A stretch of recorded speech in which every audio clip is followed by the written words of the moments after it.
magluluto na naman ako ng 7 years na dahon. Ang gagawin ko ay lalagyan natin syempre ng asin, tapos pipiga-pigain natin. Pipiga-piga. Okay? Parang napigas. O, nakita niyo ba yung sugat ko? Ayan. Nung hinuli ko yung manok, kasi gagamutin ko lang naman. Pero ayaw niya magpahuli, kaya hinayaan ko na lang siya.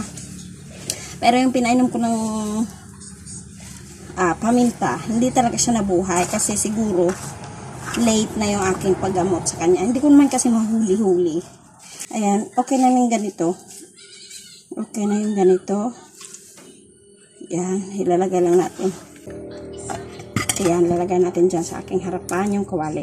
Ito lang ito guys, Ayan, para ka lang naglalaba yung patapos ka na, tapos bibigayin mo. Ayan. Saka ilalagay natin syempre sa ating kawali. Lalagyan natin syempre ng magic sarap para may lasa.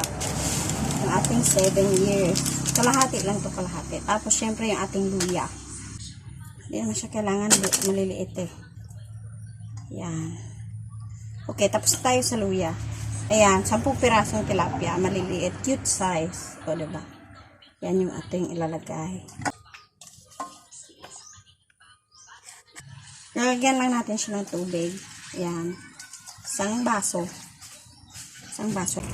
Yung dahon kanina, nilagyan ko ng asin. Pero ito, lalagyan natin ulit kasi para may lasa yung ating isda. O, dito na naman tayo sa niyog. Na panghalo natin mamaya.